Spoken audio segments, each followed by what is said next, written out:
વાલા ભાઈઓ અને બહેનો, આપ સર્વને લોગોસ બાઇબલ સ્ટડી તરફથી પ્રભુ ઈસુના જીવંત અને પવિત્ર ત્રિએક નામમાં હું પ્રેમી સલામ પાઠવું છું.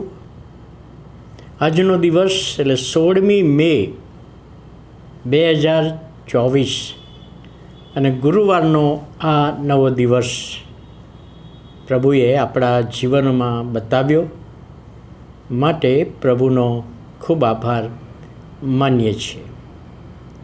ગીતશાસ્ત્ર 38 ને 21માં દાઉદ જે પ્રાર્થના કરે છે એ પ્રાર્થનાના શબ્દો, પ્રાર્થનાની વિનંતી 3 ભાગમાં વહેંચવામાં આવી છે. હે યહોવા, મને તજીશ નહીં. હે દેવ, મારાથી દૂર જઈશ નહીં. મને સહાય કરવાને તો ઉતાવળ કર. આ 3 પ્રકારની વિનંતી દાઉદની આ પ્રાર્થનાના શબ્દો, મને તું ત્યજીશ નહીં, મારાથી દૂર ના જઈશ અને મને મદદ કરવાને તો ઉતાવળ કર, વિલંબ ના કરીશ. આ ત્રણેય વિનંતીનો અર્થ જોઈએ ને તો એક જ એનો અર્થ થાય છે કે તું મારી સાથે રહે અને હું તારી સાથે રહું. આ 3 વિનંતીઓ દાઉદની યહોવાને વિનંતી છે. આ 3 વિનંતીઓનો ભાવાર્થ કે તું મારી સાથે રહે અને હું તારી સાથે રહીશ, એક પ્રોમિસ આપે છે. જો ઈસુએ પોતાના શિષ્યોને યોહાનની સુવાર્તા તેના 15મા અધ્યાયમાં એવું જ કંઈક કહ્યું હતું ને.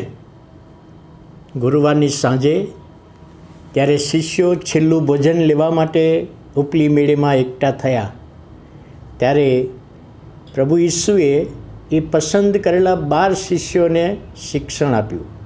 તમારા હૃદયોને વ્યાકુળ ના થવા દો એ બાબતનું, હું તમને શાંતિ આપીને જાઉં છું એ બાબતનું શિક્ષણ, અને સાથે તમે મારામાં રહો, હું તમારામાં રહું, મારું વચન તમારામાં રહે, એ શિક્ષણ આપ્યું. અને એમાં એ જ કહ્યું હતું ને કે તમે મારામાં રહો, મારું વચન તમારામાં રહે, અને પછી તમે જે કંઈ માગો તે તમને આપવામાં આવશે. આ દાઉદની જે પ્રાર્થના છે, 3 વિનંતી: હે યહોવા, મારો ત્યાગ ના કરીશ. હે યહોવા, મારાથી તું દૂર ના જઈશ અને મને સહાય કરવાને ઉતાવળ કર. આ 3 વિનંતીઓનો ભાવાર્થ જુદા શબ્દોમાં પ્રભુ ઈસુએ પોતાના શિષ્યોને પણ કહ્યું.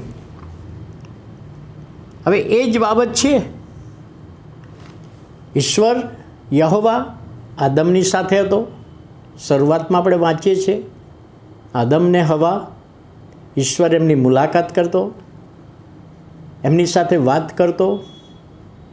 પણ જ્યારે આદમને હવાએ મના કરેલું ફળ એટલે કે ઈશ્વરની આજ્ઞા તોડી પછી યહોવાએ કહ્યું કે હવે તમે મારી સાથે રહી શકશો નહીં.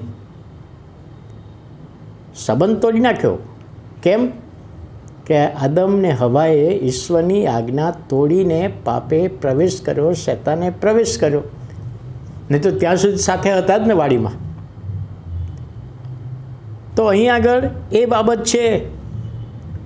એની સામે જો આપણે નવા કરારમાં પિત્તરની પ્રાર્થના જોઈએ તો પિત્તરનું તેડું, આંદ્રિયા પોતાનો ભાઈ પિત્તરને ઈસુની પાસે લઈ ગયો. આ મસીહ જેની આપણે રાહ જોઈએ એ આ મસીહ છે, અમને મળ્યો છે, તું કેફા કહેવાશે. હવે એ જ પિત્તર લુકની સુવાર્તા 5મા અધ્યાયમાં આપણે વાંચીએ છીએ કે માછલા મારવા ગયો, આખી રાત મહેનત કરી, કશું પકડાયું નહીં. ત્યારે સવારે નિરાશ થઈ ગયા અને જાળો ધોઈને ઘેર જવાની તૈયારી કરતા હતા. એવામાં ઈસુ આવ્યા અને ઈસુએ કહ્યું જાડો આ બાજુ નાખો. ત્યારે પિત્તરે પ્રશ્ન ના કર્યો, નહીં તો પિત્તર પ્રશ્ન કરી શક્યો હોત કે ઈસુ તું તો નાઝારી છે, યુસફનો દીકરો છે, સુથારનો દીકરો છે, તને સુથારની બાબત ખબર પડે, અમે તો માછીમારના દીકરા છીએ ને માછી ક્યાં મછલી મળે છે એ બધું અમને ખબર પડે. એવું ના કહ્યું, દલીલ ના કરી, પણ પિત્તરે આજ્ઞા માની. અને શું થયું આપણે જાણીએ છીએ કે માછલીનો મોટો જથ્થો ઘેરાયો, જાળો તૂટવા લાગી એટલે બીજા ભાગ્યાઓને બોલાવ્યા અને મદદ કરી. અને એ વખતે પિત્તરે પ્રાર્થના કરી. 5મો અધ્યાય લુકની સુવાર્તા 5મો અધ્યાય ને 8મી કલમમાં કેવી પ્રાર્થના કરી? પ્રભુ, હું પાપી છું, તું મારાથી દૂર જા. હું પાપી છું, તું મારાથી દૂર જા. પણ ઈસુ એનાથી દૂર ગયા નહીં, પણ પિત્તરને વધારે નજીક ખેંચ્યો. અહીં દાઉદ કહે છે ને, તું મારાથી દૂર ન જા.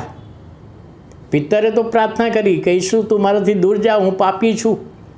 એટલો મોટો આશીર્વાદ મળ્યો ત્યારે આભાર સ્તુતિ બાજુ, પણ એણે પહેલાં પાપની કબૂલાત કરી અને કહે છે કે તું મારાથી દૂર જા. પણ પ્રભુ ઈસુ કહે ના, હું તારાથી દૂર જવા નથી આવ્યો, તારા પાપોની ક્ષમા આપીને મારી નજીક લાવું છું અને હવે તારો ધંધો બદલી નાખીશ. તું માછલા પકડતો હતો, હવે માણસો પકડીશ.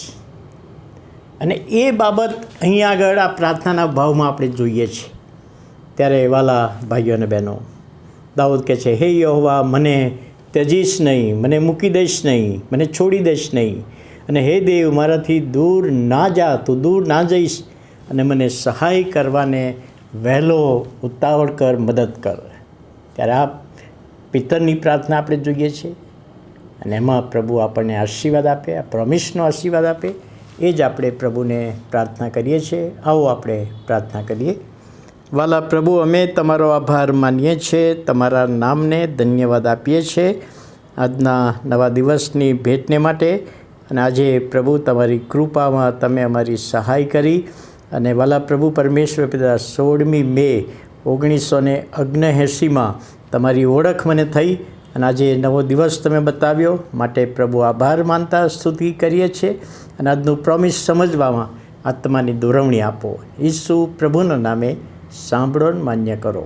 આમેન.